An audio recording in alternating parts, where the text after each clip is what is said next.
It will be distributed to us, so we'll take some time to allow staff to do that. And then we'll take any technical questions that you have today to help understand the budget process more thoroughly, or the information that we're learning today.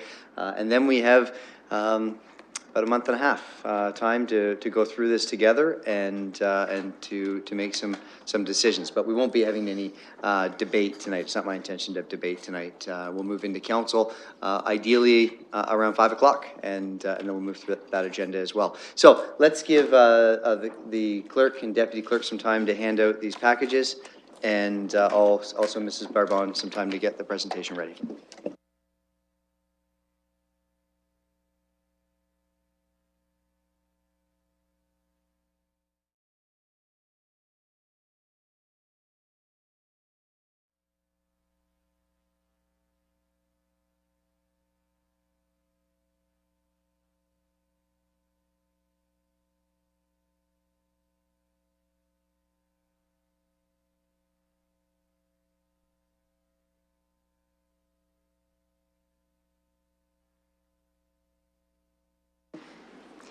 So while the clerk distributes the packages, I'll just go through a high level that I present to you today, our 2018 annual update. So the first one that I present to you in my tenure as treasurer.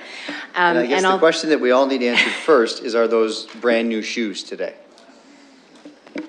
Exercising fiscal restraint, no, I did not buy new shoes to present the budget today. So although the documents that they're distributing out to you today are very small, the work that goes into bringing those documents together is quite significant. And I would be remiss if I don't start off with a huge thank you to all of the finance staff that have compiled all of this information, as well as the service areas that have pulled together the business cases that you see today to basically come together as this 2018 budget update. So I ask that you hold your questions to the end, and I'll get through the presentation and go from there. So the clerk is distributing a number of packages. So included as part of the property tax supported budget, there are two documents. One is the Surlox that contains the annual budget update summary, and then there's a second Surlox that contains the 2018 budget amendment business cases that are summarized in the update. And the third document is the water and wastewater treatment budget update for 2018. So I'll give you a quick run through of the agenda. So I'll give a bit of a refresher on the multi-year budget, as well as a recap of what's been approved to date. I will walk you through at a high level what the 2018 budget amendments are and what's included in this budget, as well as what is still yet to come. We will review at a high level the 2018 water and wastewater budget, as well as provide a summary of the budget timetable through to December's approval by council of the 2018 budget update, as well as a run through of how we will inform the public and continue to engage them through this process. So just to give you an update for the refresher, so council approved, based on council's strategic plan, the 2016 to 2019 multi-year budget. So included in that was two components. One was to maintain our existing service levels, as well as a number of strategic investments for council's top strategic priorities. So as part of this process, we built in an annual update process that is allowed for any significant events to update and bring forward to you on an annual basis the multi-year budget. So last year was the first year of that update that we brought forward. We are now, as part of this process, we are here providing the second annual update. And based on council's approved update for 2018, we will then go back and amend the business cases based on council's disapproved budget. So tying into our annual updates as well, I'll remind you that we have service review targets that have already been included as part of our multi-year budget, so targets that we need to find, and we report on an annual basis whether we've been able to achieve those. We also have an assessment growth policy that delegates to the city treasurer the allocation based on the assessment growth business cases that have been provided, and we'll report on that in February of 2018, as well as we have our annual surplus policy, which is allocated based on council approves policy, and we typically will bring that forward in April after our financial statements have been completed. So just to review again what qualifies for a budget amendment, we have three kinds of budget amendments that we bring forward, and all of which are included in the 2018 annual update. So the first one is new or changed regulations. So a very good example of this is the province's proposed minimum wage legislation. We also have new council direction that has been brought forward since the approval of the multi-year budget, as well as the opportunity to right-size any budget for the cost or revenue drivers that we may have observed based on economic indicators. So with that, just to highlight again for you, as part of our year one multi-year budget, council approved an average annual increase from rates of 2.8% for the 4-year period. So within that, there was a 2.4%, which was essentially to maintain our existing service levels, as well as a 0.4% over the 4-year average annual to provide for over $47 million worth of strategic investments. So last year, as part of the first update, there were 20 budget amendments that were approved, which resulted in a marginal change to the tax levy, maintaining it at an average annual rate of 2.8%. So if you look at the graph, you'll see that the green is almost virtually the same as the blue line, which indicates that there was very little change made to the 2018 budget. So bringing forward to you today, we have a total of 19 budget amendment business cases that we are presenting for your consideration. So there are 8 in which are operating impacts on the City of London's budget. One of the business cases has no net impact to the tax levy. There are 2 that result in budget reductions, and the remaining 5 do have budget increases associated with them. In addition, the remaining business cases are capital budget amendments that can all be included within the approved capital plan with no impact to the tax levy. So just walking you through, we have a page reference up there on the side column, which basically refers to your budget update summary, so you can follow along if you wish. So the very first item is under new council direction is London Music Industry Development Office. So you will note that there's no impact to the tax levy, as we essentially are strategically choosing to take a draw from the reserve fund to fund this on a temporary basis for another 2 years, while we continue to seek for a permanent source of funding for this position. In addition, we also have the annual councillors' compensation change, which was approved, which will take effect in 2019 for an increase in the 2019 budget of $245,000. We have a number of cost revenue drivers. So if you will recall from the 2017 update that was brought forward, the UTRCA has a phased-in strategy of their 10-year environmental target strategic plan. So last year, council only approved the first year of their phased-in strategy and asked them to take a look at the numbers and bring that forward again as part of the 2018 update. So this is the submission of their remainder of their phased-in strategy for the strategic plan for council's consideration, showing the impacts for 2018 and 2019. In addition, we have a business case that has been submitted for Dundas Place, which there is an amount included for 2018 with respect to the Dundas Place manager. We are choosing to fund that on a temporary basis for 2 years using a strategic draw on the reserve fund while we look for a permanent source of funding for that manager. However, 2019 also includes the ongoing maintenance costs of that space, the security activation, as well as the implementation of a field house that has both a capital and an operating component. So you'll see that again as part of the capital budget amendments. In addition, you will see 2 significant items that have tax levy reductions. One is the elimination of the annual payment to the Stiller Centre, so that funding is no longer required, and we are removing that from the budget. So that has an impact on 2018. And in addition, we have additional Ontario Works Administration subsidy, which reduces the 2018 budget to the tune of $600,000. So with respect to new regulation, as we had noted, we have pressures with respect to the implementation of the province's proposed implementation of minimum wage from $14 in 2018 to $15 in 2019. The business case presents what the cumulative impact is across the city, including our boards and commissions, with respect to the implementation of the minimum wage. And in addition, we have another very significant cost driver, which is a matter pertaining to labor relations and employee negotiations, which will be discussed in camera. That is also causing, and again, outside of our control, just as very much as minimum wages. So just to give you a highlight, if we exclude those last two budget amendment cases and were to approve everything excluding minimum wage and the confidential matter, the average annual tax levy would remain unchanged at 2.8%. So if you look at, although we have a decrease in 2018, there is a corresponding increase in 2019, but the average for the 4 years remains the same at 2.8.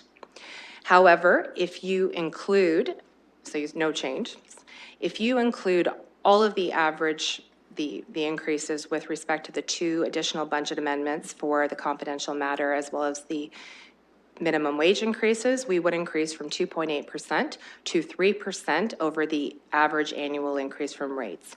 So it would have an average annual ratepayer impact up from $76 to $82, and it's a 0.2% increase over that approved by council. So just to walk through year by year what the key drivers are. So if we start off, we have a council-approved increase from rates at 2.9%. So if you take off the budget reductions, we would actually decrease to 2.71%. And adding in the cost pressures related to the submission of their strategic plan for the UTRCA, we would rise to 2.74%. So excluding business cases 7 and 8, we would be at a rate of 2.74%. However, adding in the business cases for the minimum wage component and the in-camera matter, we would rise to an increase of 3.26% for 2018. Alternatively, if you look at the same logic for 2019, we again start off at 2.9%. We have a slight increase related to the cost pressures related to the UTRCA business case to 2.95, and then an additional increase related to Dundas Place and the councillor's compensation that would take us up to 3.06. So excluding 7 and 8, we'd be at 3.06. When you add in the two additional matters, the tax levy would rise to a total annual increase of 3.32%. So although we have an increase over the 4-year average annual, what I want to remind you of is what significant items have been included as part of that increase. So we have all of the ongoing service delivery for over 90 unique services to the community. We have included strategic investments in excess of $47 million. And an overview of where the status is of all of those implementation of those strategic objectives was provided for you at the mid-year monitoring report in September 2017. In addition, we were able to accommodate the significant budget challenges that we are facing, which are mostly beyond the control of civic administration. So those are the things that are included. The things that are not included yet that are still going to be brought forward for council's consideration as part of the 2018 budget update is council directed to be brought forward a business case for the transit pass for youth ages 13 to 17. We are targeting trying to bring that forward in time for the public participation on November the 22nd. So we're still at work and trying to finalize that so council can consider that. As well as I will remind you that as part of the implementation of the pilot for the income-related subsidy transit for adults 18 and over, there is a pilot that is going to be funded as part of 2018, and we have been directed to bring back a permanent funding source for that program in 2019. So in addition, the Children's Museum request for capital funding was referred to the 2018 budget update. Through further discussions with the Children's Museum and their representatives, it has been decided that this request will be deferred to 2019. So on November the 27th, there will be a report provided to you that will provide a little bit more rationale for that decision at that time. So given the budget pressures, I want to walk through what we've done to mitigate the budget pressures. So first and foremost, we've utilized our city reserve funds on a temporary basis to fund some of our expenditure pressures that we're trying to find on a permanent basis. So that would be the London Music Industry Development Office as well as the manager for Dundas Place. In addition, we've submitted 2 very significant tax levy reductions for which is the Sillars Centre as well as the Ontario Works Administration subsidy. In addition, if you'll recall, as part of our user fee discussion, we had already included modest user fee increases to reflect the anticipated increases that we already knew were coming for the minimum wage. However, what you will see is that the proposed minimum wage increases that we are facing today are well beyond what we had originally anticipated. So where we felt the market could bear an increase, which is particularly golf and Centennial Hall, those increases were included in our user fees that were approved earlier by council as part of that decision that golf pays for golf and Centennial Hall. However, as we contemplated looking at user fees to potentially fund some of the cost pressures for minimum wage, we felt that very strongly that additional user fee increases could potentially impact and result in reduced participation, which would put a further expenditure impact on the tax levy as a result, because it would impact our user fee revenue. So something to be aware of. So as a result of sticking with our long-term strategic financial plan in terms of trying to fund permanent ongoing expenditures with permanent ongoing revenues, we are, and this is obviously something that has been able to continue on our Moody's AAA credit rating for 41 years. That is why the remainder of that increase is being funded with a tax levy to ensure that we have permanent revenues associated to fund those permanent expenditure increases that we're going to face. So if council wished to further mitigate the tax levy, we would be looking at considering potential service level reductions, as well as potentially the deferral of previously approved strategic initiatives, which are actually included within your 2018 and 2019 budget. So one other thing just to, I guess, is important to remember is that the 2016 to 2019 budget already includes a reduction of $4 million with respect to targets that we have to find for service review. So we reported earlier this year that we have achieved the 2017 target of $1 million. However, I do want to remind you, we have $1.5 million still pending for 2018 that we have yet to find and report on next year, as well as an additional $1 million as part of 2019. So although Civic Administration has been trying to find this gap through our service review initiatives, I think it's very important to point out that although we're absorbing 100% of that target, the service areas only represent a little more than 46% of the total city's total expenditures. So it's starting to become increasingly challenging to find where those targets will come from. So our next slide will get into the capital budget, and I'm going to turn it over to Jason, who's just going to walk you through the capital budget and the remainder of the presentation.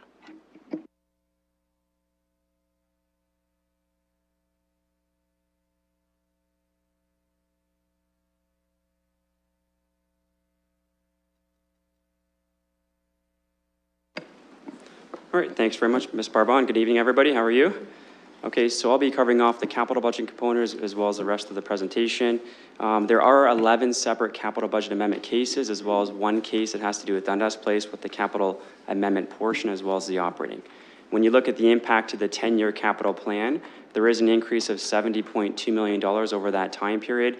The vast majority of this is actually attributable to one case. So approximately 85% of that increase is related to case number 14, which is the Adelaide Street CPR grade separation, which we'll get into more detail on the next slide. So how are we going to fund this increase? It's going to be funded through a mix of tax-supported as well as non-tax-supported funding sources.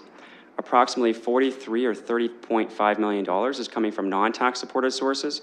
This is primarily development charges. The remaining portion, which is composed of tax-supported debt and reserve funds. If you specifically look at the tax-supported reserve funds, we are recommending taking additional draws of $7.9 million over the 10-year period. Now, these particular draws are being made with the consistent with the intended mandate and purpose of the reserve funds and are being recommended. The remaining portion is debt finance of $31.8 million. It is important to note, if you look at the rolling 10-year capital plan, we are still able to maintain that average debt cap of $26 million per year. In addition to that, we're constantly reviewing and analyzing our debt capacity and our debt program. Our debt profile is actually anticipated to decrease over the next 10 years, which also incorporates that amount. So specifically, if you look at your total debt potential, which is your authorized and your unissued debt, for 2018 is projected to be $591.4 million. In 2025, is projected to decrease to $547.2 million. Now, once again, the most important point, and Annalise had alluded to this earlier, is that all of the capital budget amendments can be accommodated within the capital plan with no impact to the tax levy. So if we get on to the actual capital budget amendment requests, there are 3 capital budget amendments within the life cycle renewal component of the capital plan. These are referred to on page 22 of the budget Surlox document. These are primarily to maintain your existing infrastructure and your assets. We do have 5 capital budget amendments specifically on the growth component of the capital budget. These can be referred to on pages 24 and 25 of the budget summary document. All of these cases here are tied to development charges, and there is some DC financing associated with those. I do want to draw your attention specifically to case number 14, and this is the case I was mentioning earlier, which is the Adelaide Street CPR grid separation. This particular amendment has a request of $59.9 million over the 10-year plan. This case was previously not included in the 10-year plan. However, it was identified in 2031 in the longer-term DC study. As a result of timing changes due to the Rapid Transit Initiative and to ensure proper alignment, it has been brought forward with construction to occur as early as 2021. The remaining capital amendments are in the service improvement section of the capital budget. These are referred to on pages 27 and 28 of the budget summary document. If we shift gears and now go on to the water rate supported budget, consistent with last year, we are continuing to recommend the 3% rate increases for 2018 and 2019. Should council readopt these rates, it would result in an average ratepayer impact of $11 per year. There are no operating budget amendments within this package. However, there are 5 capital budget amendments that are being recommended, primarily due to align with costs with transportation projects, as well as the 2019 development charges study. Once again, these capital budget amendments can be accommodated within the 3% rate increase. On the wastewater and treatment rate supported budget, consistent with water, we are also recommending to hold the line at that 3% rate increase for 2018 and 2019. The average ratepayer impact would be $14 per year. There are no operating amendments. However, there are 2 capital budget amendments being recommended to defer project costs to align with the completion of the Dingman Creek environmental assessment. Once again, these can be accommodated within the 3% rate increase. If we move on to the budget timetable, obviously we are today at budget tabling. We do have 2 budget information sessions scheduled. The first is on November 7th from 6 to 8 at the Byron Library. We have another session scheduled on November 9th from 6 to 8 at the East London Library. We'll be hosting a public participation meeting on November 22nd at 4 p.m. at the Strategic Priorities and Policy Committee. The first round of deliberations begins on November 27th at 1 o'clock at SPPC, which is Strategic and Priority and Policy Committee. And then we do have a fallback date on November 30th, should council not need additional time for deliberations. And we will be seeking final council approval on December 12th at 4 o'clock at council. So how will we inform the public? We will be informing the public through a number of different vehicles. The first is something I'd highly recommend for anybody interested in learning more about the budget, is to check out www.london.ca/budget. There's lots of useful information on there. As well, if anybody wants to learn more specifically about the 2018 annual budget update, I would strongly encourage that. As I'd mentioned earlier, we do have those 2 budget information sessions on November 7th and 9th. The PPM, or the public participation meeting, is on November 22nd. We will be allocating some time as well to meet with various community groups if they have a particular interest or want to ask questions or get clarity. And last but not least, we do have a social media presence on Facebook and Twitter, and we can be contacted via email at budget.london.ca. And last but not least, we also take phone calls at 519-661-4638. And that concludes the presentation. Thanks very much. Thanks very much. So let's open things up then for technical questions. Councillor Park, Councillor Morgan, Councillor Van Holst. Thank you, Mr. Mayor. With the deferral of the fire station, could we get a little more information on what that will do for call times in the area?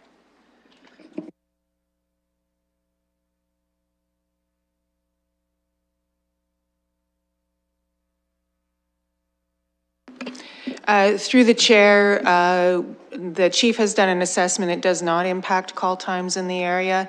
Additionally, it allows us time to properly cost, as we're seeing an increase in the cost of these buildings, so to properly cost and accumulate the funding to support the build, so it will not impact on the call times. Councillor Morgan. Thank you. First off, thanks for the presentation of the budget. I think, you know, the level of detail is great. Obviously, I have a little bit of reading to do through all these documents. But I do have a couple of just initial questions. The first is, in the presentation, it was noted that one of the options was related to our strategic initiatives. And I know during the mid-year monitoring report that came to the Corporate Services Committee, you outlined essentially where we were on all of our strategic initiatives and what had started, what hadn't, and where the money flows. So one of the options to keep the pressure off is to potentially delay those outside of this current multi-year budget, or I guess the other option would be not to do some if we revisited them.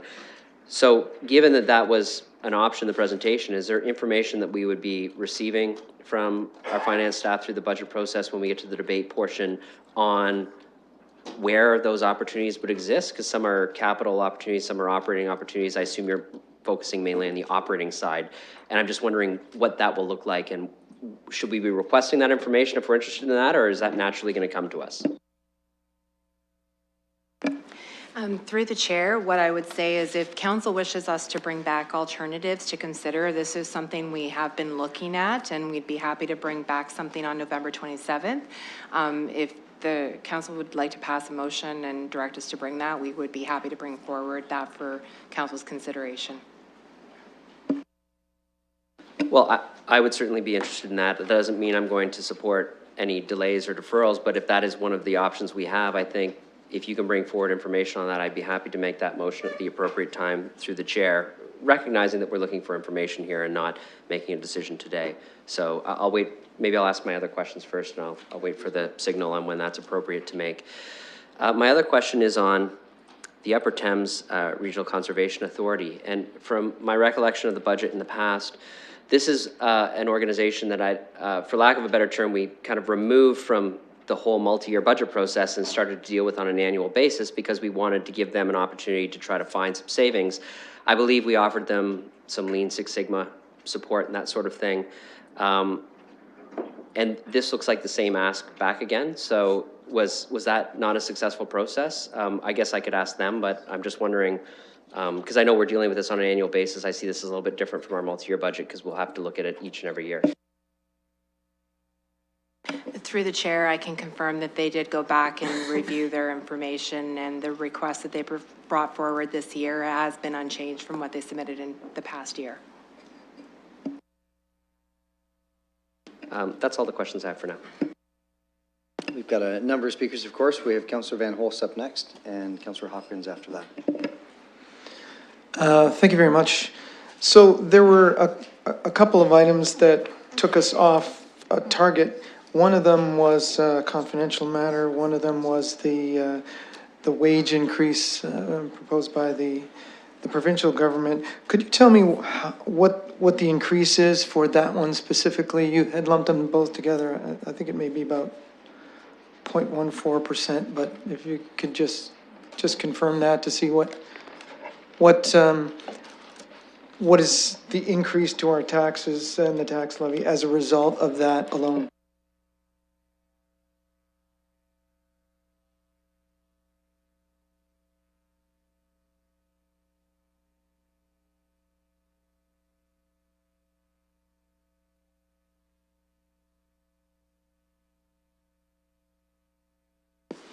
Through the chair, specifically regards to case number 7, which is the minimum wage case, the tax levy impact in 2018 would be 0.26%.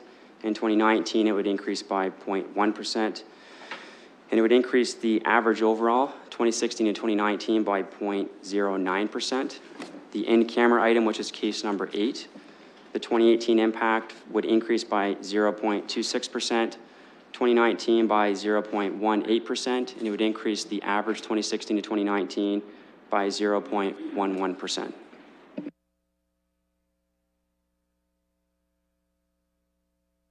Councillor Hopkins. Thank you, and thank you very much for the presentation as well. I can't believe it's this time of year again.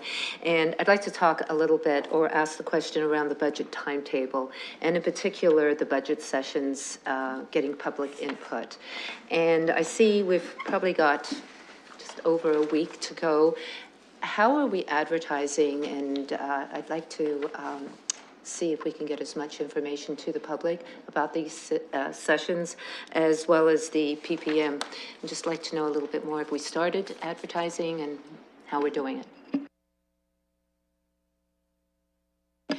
Through the chair, we are advertising through a variety of means. Obviously, today is the kickoff of that process. We have flyers and items that are going out through social media with respect to all of our platforms to advertise what the dates are, to try to get people engaged. We have a number of media releases that will go out as well to continually advise the public of that. And we're utilizing as many platforms as we can to try to get as much participation as possible.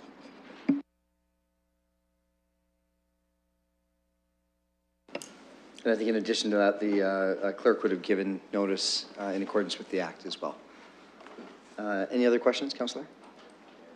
Okay, let's go to Councillor Usher, Ridley, Helmer, Turner. Thank you, Mr. Chair. I have one question, and it's to do with the development charges in the capital budget, where you said that I believe I heard that the $70 million will be split into two portions, and $30 million would be funded through development charges. How would that affect the development charges, $135 million for BRT over the years? How would this one lump sum affect that going onward?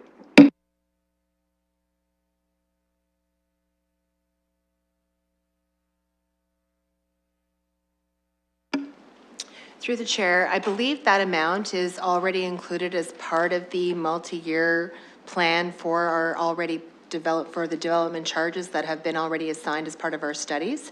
So I don't believe it has any impact on the existing BRT plan as it is. This is a separate project that is funded and included in the studies for that amount. So we're just advancing it, and we don't believe there's any impact to it at this time. So it would be additional development charges? It would not be the same development charges that we'd be using to save up for that period of time? That is correct. They are a separate project and additional development charges. So when we go through our development charges background studies, all of the plans are laid out in terms of when they are. So the timing we're looking at have been included as part of those plans initially.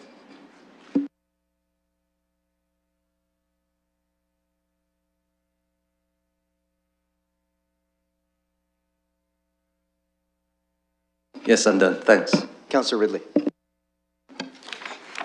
Thank you. In regards to the capital decommissioning of Farquharson, Glencairn, and Silverwoods, is there a reflection as well on the operating budget? Like if we're decommissioning 3 arenas, then we don't have those operating costs. Am I missing that on the operating side, or is it not reflected in there?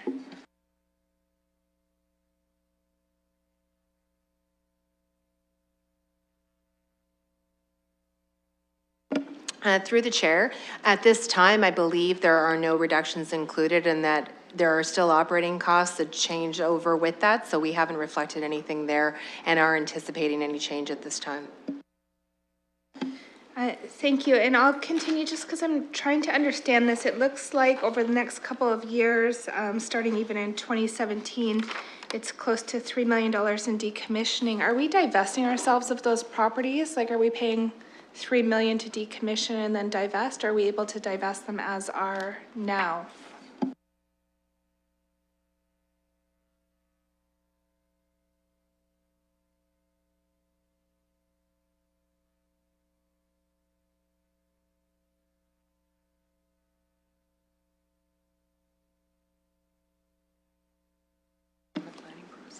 Okay, through the chair. We're still working on the planning process and the revision to the master plan update as we go forward into the new year and figuring out the repurposing of those facilities.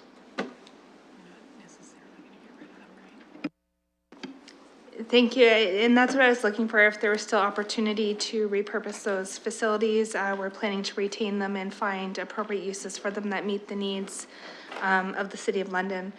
I didn't want to decommission and board them up in a future sale down the road or something, so. That answers those questions for me, so I'm good for right now. Councillor Helmer and then Turner. Thank you, and certainly have to finish reading all the material that we just received, but I did have a question about the vacancy tax rebates and the tax rate reduction on vacant industrial land. I know that's something that we've already dealt with at council, and we've directed staff to do a consultation, the idea being that we either partially or fully phase in those changes in 2018.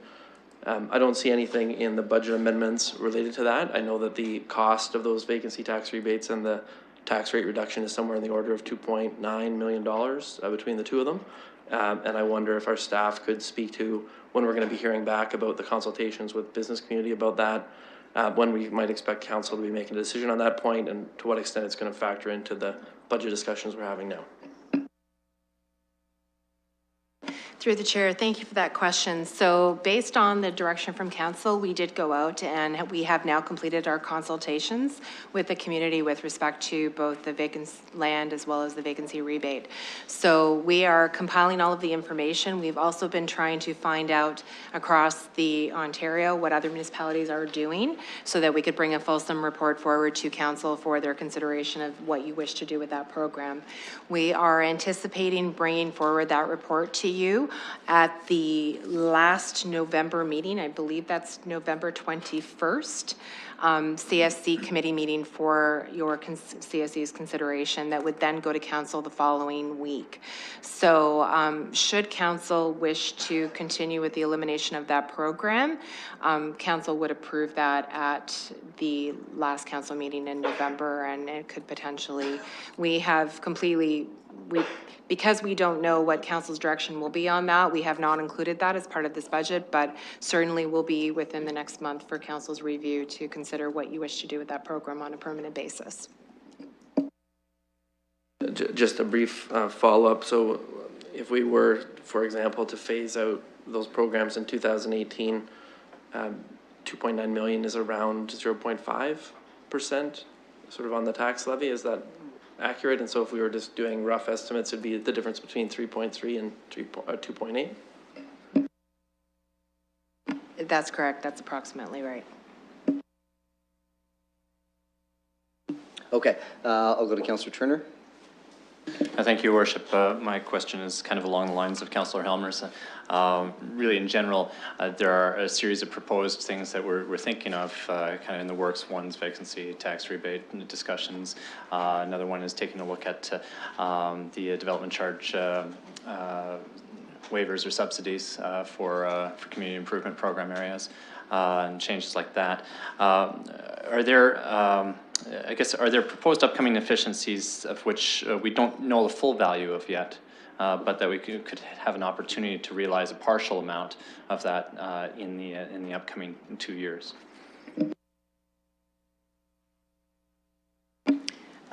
Through the chair, certainly as we have identified anything, we do bring those forward.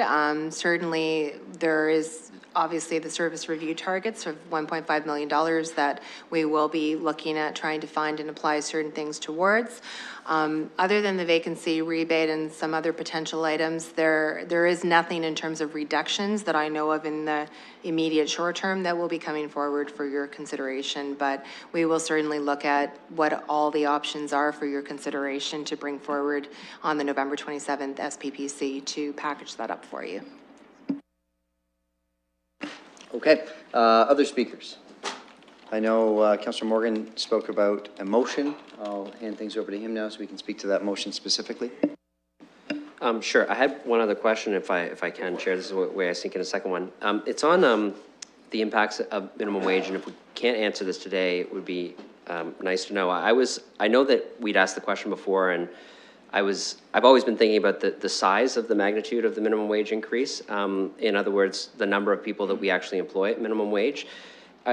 Are these mainly like seasonal spectrum related employees. We're not like mass employing people at minimum wage across the corporation or anything like that, right?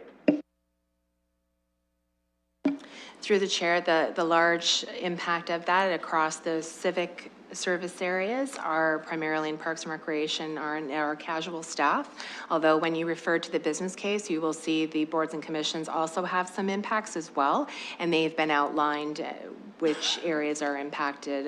UTRCA is also impacted, as well as the library that have some minimum wage paid staff. Thank you, that's very helpful. I'll read through the business cases and get the more details on that then.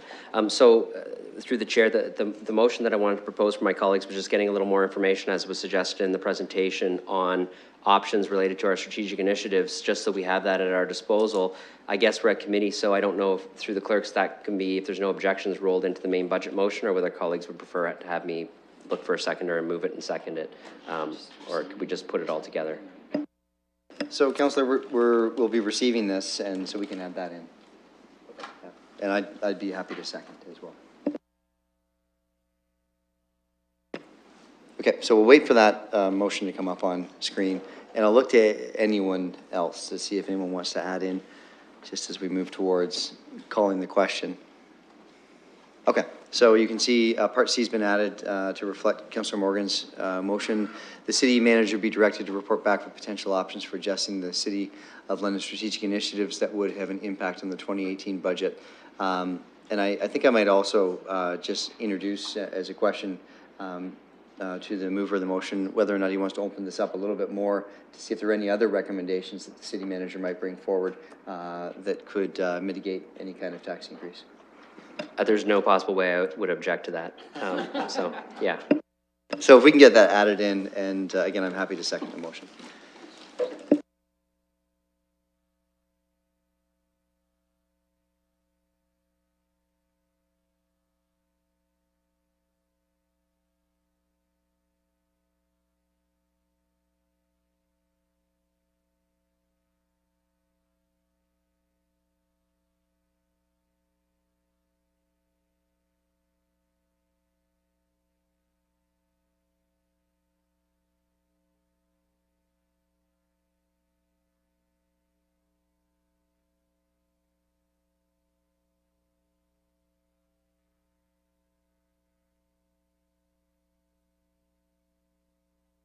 Okay, the motion's up. It's been moved by Councillor Morgan and seconded by Councillor Zafman. Thank you for doing that, Councillor Zafman. Any other speakers? Okay, I'll call the question.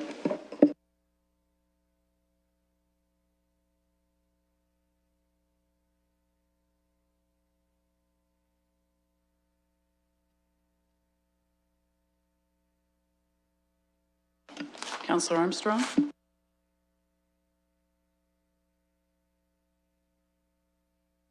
Motion carries 14-0. Colleagues, we'll move through the agenda items for direction. There are none. Deferred matters, additional business, none. There is a confidential matter that if there was interest in going in camera at this time in closed session, we can do that. Certainly, if not, we can cover that off at another point. Councillor Usher? I don't remember you asking for pecuniary interest at the beginning. You're quite right, Councillor. Thank you very much, and I'll look for any pecuniary interests. Deputy Mayor Hubert. Thank you, Mr. Mayor. I didn't see this coming because we weren't sure what the cases were, but anything related to Ontario Works, I will be declaring a pecuniary interest on, which happens to be one of the cases. Thank you. Anyone else? Okay, thank you. That's been recorded for the minutes. And I see no motion to go into closed session at this time. Councillor Helmer? Yeah, I'd definitely like to go in closed session. Okay, that'll come up on screen in a second. I'll look for a seconder, Councillor Zafman or Councillor Park. The race is on.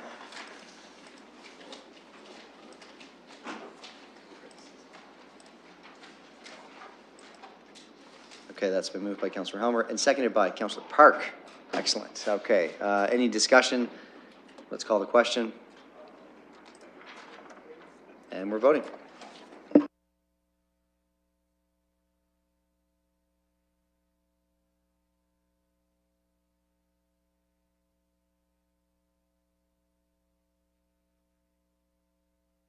Councillors Van Holst and Armstrong?